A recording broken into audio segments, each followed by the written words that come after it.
रखना है कि जितने अल्फाज में जवाब देना है उससे जायद ना होने।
क्लास में आपके एग्जाम का एक बहुत ही अहम पार्ट यानी टीएमए लेकर हाजिर हुआ हूं।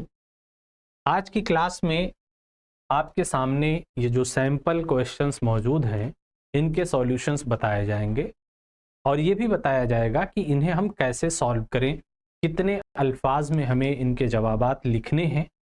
सबसे पहली बात तो आप ये याद रखिए कि ये सवाल आपके ये ज़बानी नहीं होंगे बल्कि किताब से देखकर लिखे जाएंगे। ठीक है, तो किताब हर एक के पास होनी चाहिए, हर एक को बराह रास्त इन सवालों को किताब में देखकर लिखना है।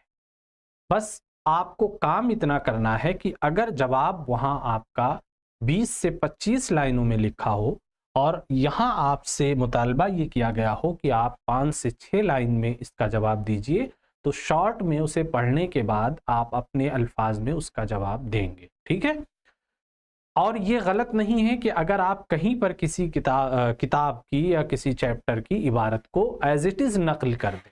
ठीक है, वो गलत नहीं है बिल्कुल, लेकिन बस ये ख्याल रखना है कि जितने अल्फाज में जवाब देना है उससे जायद ना होने पाए। ठीक है, बाकी कोई दिक्कत नहीं है।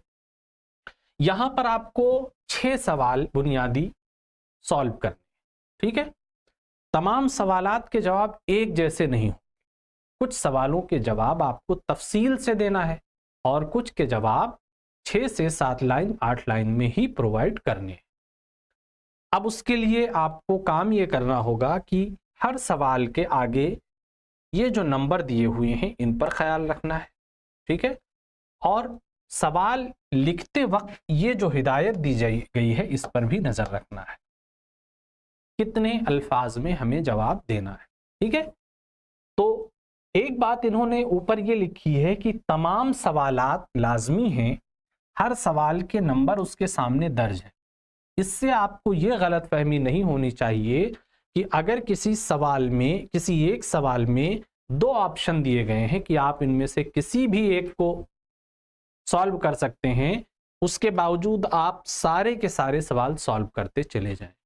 यानी करने सवाल आपको 6 हैं, यहां पर आपको 12 सवाल मिलेंगे।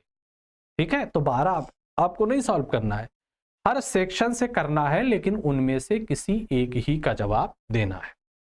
दूसरी चीज ये है, जो यहां पर नोट नंबर 2 है, इसके बारे में आपको ऑफिस से पूरी डिटेल भेज दी जाएगी, जहां पर आप अपना नाम, ठीक है, इनरोलमेंट नंबर और उसके अलावा एआई का नाम और मजमून का नाम लिख सकेंगे। वो यहाँ पर फॉर्मेट बना हुआ है, आपको मिलेगा, उस पर आप अपनी डिटेल, हर स्टूडेंट अपनी डिटेल लिखेगा और असाइनमेंट पेपर के पहले सफ़े पर उसे लगाने के साथ सबमिट करेगा।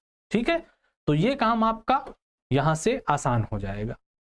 अब हमें फोकस करना है सवालों पे। एक चीज़ आप पहले जहन में क्लियर कर लीजिए, यहाँ पर आपको जो सवालनामा दिया गया है और इसमें सबक का जो इशारा है वो नए सिलेबस के हिसाब से है।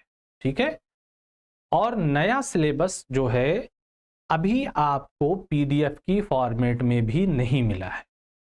ठीक, यानी आपको जो मैं क्लासेस ले रहा हूँ वो तमाम चीज़ें पुराने सिलेबस के हिसाब से हैं, बस जो चैप्टर इसमें शामिल है वही चीज़ें मैंने पढ़ाने की कोशिश की है। ठीक है, तो आपको एक काम ये करना है कि इस सबक नंबर को देख करके ये गलती ना करें कि ये सिर्फ इसी सबक में जवाब मिलेगा इसका, क्योंकि आपके पास जो किताब है उसमें सबक आगे पीछे है। आपको करना क्या है, आपका काम यह है कि इस सवाल को समझें और इसका जो कंटेंट है उस पर गौर करें, फिर ये सोचें कि ये जो सवालात मौजूद हैं ये हमारे किन अस्बाक में मिल सकते हैं। कोई कीवर्ड पकड़िए, ठीक है, उस लफ्ज को पकड़ने के बाद किताब की जो फहरिस्त है सबक की अस्बाक की उस पर नजर दौड़ाइए, फिर देखिए किसमें मुमकिना तौर पर इसका जवाब मिल सकता है। जिस चैप्टर में मिल सकता हो उस चैप्टर को ओपन करने के बाद आप वहां पर उसका जवाब तलाश करेंगे। अभी तो मैं आपको तमाम सवालों के जवाबात बताता चलूंगा, ठीक है, लेकिन अगर आप अपने तौर पे इसे तलाश करना और पढ़ना चाहेंगे तो कैसे पढ़ेंगे, जैसा मैंने बताया, कीवर्ड उसका पकड़ेंगे और उसके बाद में आप वहां पहुंचने की कोशिश करेंगे जहां इसका जिक्र किया गया हो। चलिए, सबसे पहला सवाल है कि दर्ज झेल में से किसी एक सवाल का जवाब तकरीबन 40 से 60 अल्फाज में दीजिए। कितने में? 40 से 60 अल्फाज। अब ये बात हम आपको बता चुके हैं कि आप अल्फाज वहां गिनेंगे नहीं, तो इसका बेहतर तरीका क्या हो? इसका बेहतर तरीका आप ये समझिए कि एक लाइन में ऑन एन एवरेज आप 10 अल्फाज लिखते हैं अगर, तो मिनिमम आपको 4 से 5 लाइनें और मैक्सिमम आपको 6 से 8 लाइनें लिखनी। ठीक है, 4 से 5 से मिनिमम और 6 से 8 आपको लाइनें मैक्सिमम। ये मैं बड़ी लाइनों की बात कर रहा हूं जिसमें कम से कम 10 अल्फाज आए, एक लाइन अगर आप गिन ले। अगर आप छोटे छोटे जुमले लिखते हैं जिसमें 4 अल्फाज आ रहे हैं, 5 जैसे वो जा रहा है, उसने कहा है, तो ये कितने हो? उसने कहा है, 3 ही लफ्ज आए इसमें। तो इतने छोटे अगर आएंगे तो आपको लाइन की तादाद बढ़ा देनी होगी और ये 12 से 15 पहुंच जाएगी। ठीक है, तो आपको ये ख्याल रखना है कि अल्फाज 40 से 60 से ज्यादा ना हो। पहला सवाल देखते हैं। सवाल है कि आपके खुद मुतालाती मवाद में अहम नफ्सियाती तनाजुर बयान किए गए हैं। यहां पर आप मार्क कीजिए नफ्सियाती तनाजुर। क्या मार्क करेंगे? नफ्सियाती तनाजुर। इन तासुरात के मुताले के बाद किसी एक सूरत का इंतखाब कीजिए। वो एक सूरत कौन सी होगी? जो नफ्सियाती तनाजुर में से बहुत सी सूरतें उनमें से एक, जो आपके ख्याल में सबसे ज्यादा मौजू हो। फिर अपने इंतखाब को मुनासिब वजूहात से मुज़य्यन कीजिए, यानी आप ये बताइए कि नफ्सियाती तनाजुर कितने हैं। ठीक है, उनमें से किसी एक को जो आप सबसे ज़्यादा पसंद करते हैं उसे मुंतखब करने के बाद ये बताइए कि हमने इसे क्यों मुंतखब किया। सबक नंबर 1 में इसका जवाब इन्होंने बताया है। ठीक है, अब देखिए सबक नंबर 1 है आपका नफ्सियात और दूसरों की तफहीम। सफ़ा नंबर 1 से ही इसकी शुरुआत। अब दूसरा सबक भी आपका क्या है? माहिरीन नफ्सियात किस तरह मुताला करते हैं।